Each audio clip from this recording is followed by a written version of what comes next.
invitation. toole day am. mais jot na invitation. c'est-à-dire république dafa am nu muy fonctionner. c'est pas Barthélémy Dias de recevoir les autres. parce que c'est pas la ville de Dakar qui organise le forum mondial de l'eau. forum mondial de l'eau Dakar lay amee. mais c'est pas la ville de Dakar qui l'organise c'est l'État du Sénégal ñoo koy organiser. donc dañuy inviter le maire de la ville de Dakar dafa war a ñëw participer ci biir forum bi su ñëwee ñu jox ko cër ba ca war suñ ko joxaloon cër ba ca war suñ ko joxaloon invitation mu ñëw joxuñu ko cër ba ca war su waxee ñu mun koo dégg. mais li Pape Kane wax ne ubbi président Macky Sall dafa ubbul dënnam bu yaatu. waaw mais et que yu ni mel nemmeeku nañ ko ci problème moom ak Khalifa Sall ci problème également ak Karim. problème ak Khalifa Sall mooy lan. ci coowal Khalifa Sall bi ba mu amee woon jafe-jafe ba ñu tëjoon ko fi génnaat loolu la bëgg wax. Abdoulaye Khalifa Sall ci biir non dama ne Khalifa Sall ci biir tribunal waxul loolu. ci biir tribunal dafa ne dafa fekk gars yi di ko def mu def ko ci fait yi ñu ko accusé dafa ñëw fekk gars yi di ko def ñu def ko. d'accord donc am na wala amul. moom reconnaître na ko ci biir tribunal. d'accord mais daal ni mu ko géré baaxul. d'accord maintenant dafa ubbil dënnam. ñoom li ñu dund ak yéen. mais lan ngeen dund ak Macky Sall. c'est une question. allez-y. waaw xam nga gagné 2012. waaw. rek xam nga dañu dugg à l'entame avant émission bi di commencer am na loo fi développé ne ñoo bokk maam ak yooyu rafetal ñu léegi boo xoolee ñu 2012 jot Macky Sall déclenché la traque des biens mal acquis porte plainte contre X boobu mu dem directement ci Ablaye Wade bi nga xam ne loolu doon na loo xam ne tuuma la bu ñu laal ci ndodd Ablaye Wade ci kaw àdduna bi ñu jël suñu parti bi def braqué ci kawam jël suñu ay responsable traqué leen képp koo xam ne am nga tuuti moyen ñu rouleau compresseur u CREI bi ci sa kaw ba 2012 ba léegi ñu jël suñu ay responsable yi nga xam ne ñoo waroon en tout cas te parti bi mu dëgër ñu leen di en tout cas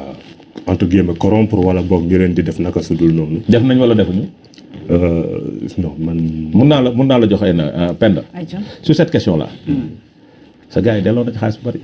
non ça loolu moom amul tëgg wérul. non dama la ne. wérul du ma la bàyyi nga développé pourquoi non may ma tuuti. Pape pourquoi parce que non Pape may ma tuuti. Pape may ma tuuti. maa doon wax nga jël parole bi. non dama mën nañ jox parole ma poser la question. donc da nga may bàyyi sama n'est-ce pas. sa gars yi faut citer des noms. dama ne sa gars yi. ñi ci topp citer ma benn non ñi ci topp laa la wax. citer ma benn tour. non dama ne sëñ bi sa gars yi ñi ci toppoon delloo nañ xaalis bu bari. comme kan. ñaata lañ woon. du woon 7 personnes. yéen du woon 7 personnes. non dama ne non attends dama ne du woon 7 personnes. mais non. ils étaient combien. bon développeur rek yow dama la laaj parole bi nga ne ma. n'est-ce pas donc ils étaient 7 personnes. delloo nañ xaalis bu bari. waxal benn ci kenn ci 7. delloo nañ xaalis bu bari. waaw mais ñu doon topp yëpp pour les traques de biens mal acquis delloo nañ xaalis bu bari. nga baal ma Adama avec tout le respect que je te dois mais loolu du lu wér parce que illustration. su la neexee nga wax ko. illustration bi ma gën a mën a joxe ki nga xam ne moo gën a symboliser comme ki gën a symboliser la victime nekk victime ci la traque des biens mal acquis muy Karim Wade depuis tout ce temps. man tudduma Karim Wade ne dafa transigé. j'ai dit non déglul waxuma non dama ne. waxuma Karim Wade dafa transigé. mais xam nga doo. non bàyyi terminé dama ne waxuma transigé dama ne sa gars yi laa wax. da ko généraliser daal dama déglul loolu dama ne waxuma sa Karim Wade bu yaay tudd tur dama ne waxuma Karim Wade dafa transigé. dama ne sa gars yi juróom-ñaar lañu woon. sa gars yooyu xam nga Serigne Adama non dama ne sa gars yooyu. Serigne Adama. xam naa leen de soit dañuy waxtaan wala ñu werante. man du ma werante ak yow man mënuma werante. puisque ñoo bokk famille nous sommes des libéraux. donc man grand Adama bu lekk sax sama lañ ci boobu. ci famille googu ngay wax donc je rappelle toujours que vous suivez votre émission Sénégal VSD donc gis ngeen un tout petit peu réaction grand Adama Fall ak kii di Pape Kane ci actualité bu jiitu bi nga xamante ni àttu nañu jëm ci loolu à savoir forum de l'eau bi nga xamante ni jur na coow ci diggante état bu Sénégal ak kii di Barthélémy Dias maire ville bu Dakar grand beneen actualité bi nga xamante ni bëgg naa ñu wax ci Ndeye Khady bu Sud Beauty bi nga xamante ni gis nga ni convoqué nañ ko ni ki mardi fële ci cour d'appel mu war a dem wuyu ji ñeel dossier Adji Sarr Sonko naka tey ji nga gisee dossier bu ni ma nga xamante ni boobu ba tey ça traîne même su fekkee ni certains vont me dire que ni yenn dossiers yi gaawul peut-être pour ñu gaaw koy évacuer parce que ku ne xam ne tribunal ci agenda lay fonctionner donc tey ñu dekkalaat li nga xamante ni moom moo di mu mel ni dañoo jëm ci décalage boog li nga xamante ni moo ñeel dossier Adji Sarr Sonko indi ci ay leeral tax ba ñu fas yéene déglu kii di Ndeye Khady ni ki mardi bu 10 heures jotee fële ci cour d'appel sa jàngat ak lu ni ak la mooy say attente gis nañ société civile bi commencé nañ déjà artu ni daal ñi ngi ñaan à ce que ñu def ko ci transparence waaye itam de la façon la plus équilibrée. damay saluer la continuité du dossier parce que dossier bi kenn mësu koo tëj. La procédure suivait son cours ñu dem benn moment juge bi décédé ñu dem benn moment juge tribunal tëj. ñu war ko ubbi nommé juge bi bees donc juge bi ñëwee day ñëw xam dossier bi li ci nekk comme continuer liggéeyam donc damay saluer procédure bi nu mu demee. parce que c'était benn affaire privée la. bi concerne ñaati citoyens sénégalais. donc war nañ ko mën a vider pour sénégalais yi nekk ci leneen. parce que beaucoup de sénégalais yoo xamante ni ñi ngi ci biir kaso bi tëdd dañ leen accusé de viol te coow lu bari lii amu ci. donc su nekkee convoqué nañ Ndeye Khady c'est dans l'ordre normal des choses parce que dañ koy li ñuy mën a enquête mooy dans le fond. parce que aussi le juge d'instruction day déglu nit ñi dans le fond du dossier. balaa ñuy dem tribunal parce que dossier bu ñuy defar la par le juge d'instruction mu doog ko jox juge bi pour ñu mën a dem tribunal donc procédure normale la.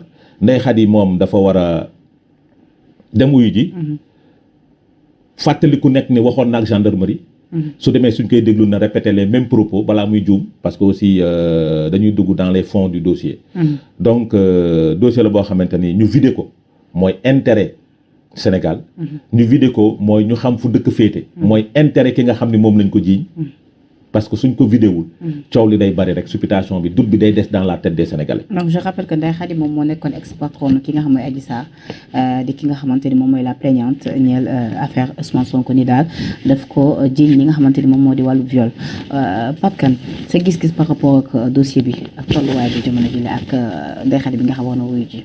waaw da nga may rek ma de éclairer la lanterne des téléspectateurs pour wax ne que Sëñ Fall il a juste fait de la communication yëkkati na tuuma teg ko ci 7 responsables yu nekkoon suñu parti mais il n'a pas été en mesure de citer un nom na gaa ñi comprendre ne que donc c'est de manière aérienne la balancer nii noonu rek mais sans pourtant apporter en tout cas quelque chose de concret, de palpable. Rapidement, ci laaj bi. Voilà. Léegi pour ce qui concerne la convocation de Ndeye Khady et consort foofu parce que dama baaxewul di wax mais contre Ndeye Khady la grawul dans l'ordre normal des choses il y a pas péril à la demeure quoi na pare na dem répondre juge d'instruction bi en tout cas ñun en ce qui nous concerne nous veillerons à ce que toutes les parties que ce soit moom Sonko moom Adji Sarr moom Ndeye Khady il ne faudrait en aucun cas que leurs droits ne soient bafoués léegi sunu parti dafa jël position def benn communiqué pour apporter benn soutien politique à la personne d'un compagnon dans l'opposition muy Ousmane Sonko yéen waa PDS waaw j'ai un devoir de loyauté envers ce communiqué mais tamit yéen waa PDS tamit est-ce que xamu leen doy waar tuuti c'est-à-dire coowal ñaari nit yi nga xamante ni donte ni c'est à titre privé mais bu atterrir sur la place publique yéen ngeen décider apporter seen soutien ki nga xamante ni mooy Ousmane Sonko Adji Sarr nag moom xanaa moom du sénégalais moo tax bi ma démarré ne waru leen ko apporter seen soutien un soutien